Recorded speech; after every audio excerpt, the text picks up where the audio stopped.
In the year 1250, a Norman stonemason carved this signature mark on a paving stone for the Abbey of Mont Saint-Michel, high above the English Channel. 600 years later, in 1832, an Irish stonemason cut this mark to sign his work on the C&O Canal in western Maryland. Every year, some 400 Pennsylvania men follow in the tradition of their operative predecessors and adopt a mark to sign their symbolic work. It is the beginning of a journey through the bodies of the York Rite of Freemasonry.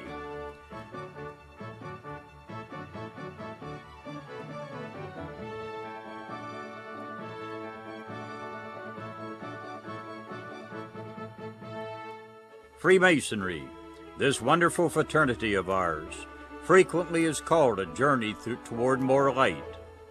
There is a very good reason for that. It is a journey, and it can continue for a lifetime. Once he becomes a Master Mason, a man has completed the 3 basic degrees that make up ancient craft masonry. He is a Master Mason, and there is no other degree in Freemasonry that is higher or more honorable than that.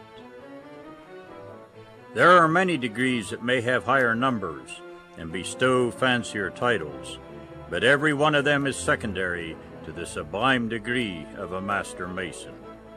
But attaining the 3rd degree should not be the end of his Masonic journey.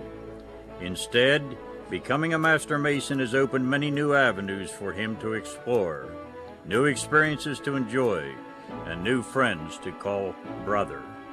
One of these avenues is the York Rite of Freemasonry. The York Rite is an umbrella that includes 3 distinct bodies beyond the basic symbolic or Blue Lodge. They are the Chapter of Royal Archmasons, the Council of Royal and Select Master Masons, and the Commandery of Knights Templar. The Chapter of Royal Archmasons is the first body encountered in York Rite Masonry. In Pennsylvania, the chapter confers 3 degrees: the Marked Master Mason, the Most Excellent Master Mason, and the Royal Arch Mason. Possession of the Royal Arch degree is a prerequisite for all additional York Rite memberships. These degrees are conferred in the 100 chapters that are part of the Grand Holy Royal Arch Chapter of Pennsylvania. The chapters are scattered across the state, with each serving an area that covers several Blue Lodges.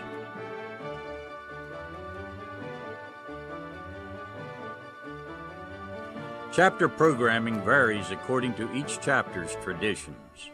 Usually they offer a combination of interesting programs and conferral of degrees. The Mark degree is the first required step that a Master Mason takes to further his Masonic experience in the York Rite. With it, he enters the Chapter of Royal Arch Masons and gains better understanding of the previous Blue Lodge degrees. He adopts a distinctive mark that, like those of his operative and speculative predecessors, is permanently recorded in the Book of Marks. He also starts along a lifelong path of learning and companionship with like-minded men from all backgrounds.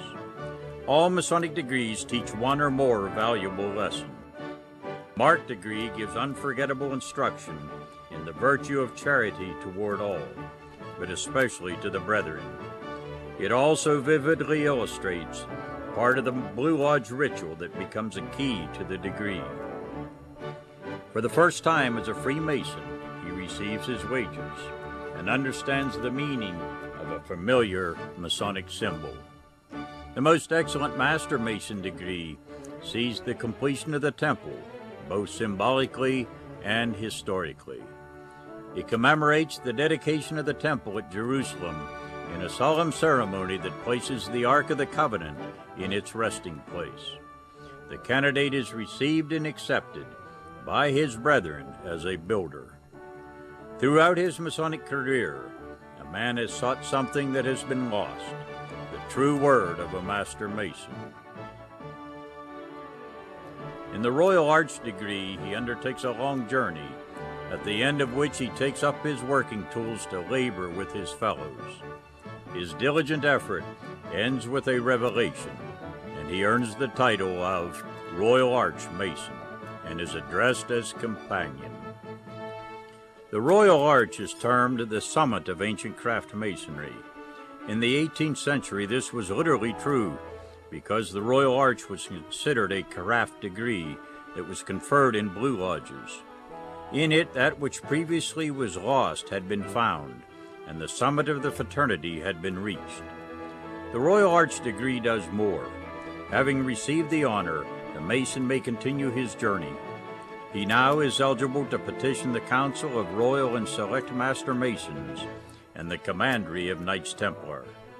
The 3 degrees conferred by councils are the Royal Master Mason, the Select Master Mason, and the Super Excellent Master Mason. All 3 enlarge upon the lessons taught in Freemasonry, with each being set in a different time period in relation to the building, destruction, and rebuilding of the temple. Councils regularly confer the first 2 degrees that constitutes full membership. However, there is a 3rd degree, that of Super Excellent Master Mason, that is conferred occasionally. Many experienced Freemasons regard this degree as being the most dramatic in Freemasonry. Using the destruction of the temple as its basis, it teaches an unforgettable lesson in fidelity. The summit of York Rite Freemasonry is the Commandery of Knights Templar. This body is unique in the Masonic family. It is a Christian body that has spiritual roots in the medieval Knights Templar and the Crusades. Commanderies confer 3 orders: the Illustrious Order of the Red Cross, the Order of Malta, and the Order of the Temple. Beginning with the Red Cross, the candidate is led on a journey that bestows upon him 3 chivalric orders and emphasizes virtues that are as applicable in this 21st century as they were in the 10th. Freemasons consider the Order of the Temple to be the most impressive degree in Freemasonry.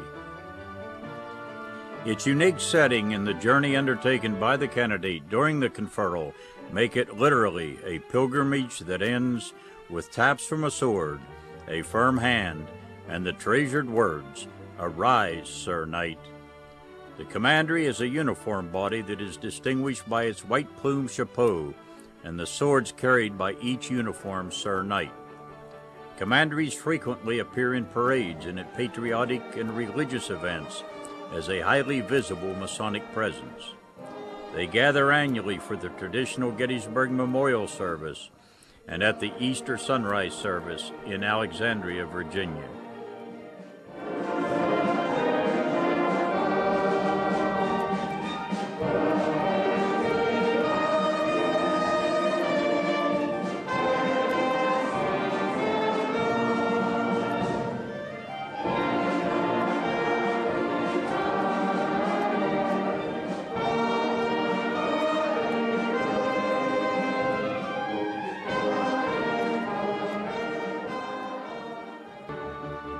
To start his York Rite journey, the Master Mason requests and completes a petition for the local chapter. It is read, published, and acted upon. He may simultaneously petition his local council and commandery as a candidate for chapter, but he cannot receive the degrees and orders of those 2 bodies until he has been exalted as a Royal Arch Mason. Other doors may open to the Royal Arch Mason, but that depends on the level of his involvement in York Rite Masonry.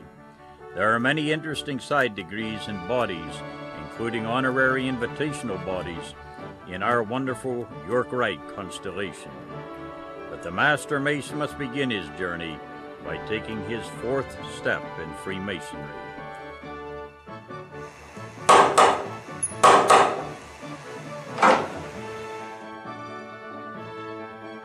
We welcome those who do.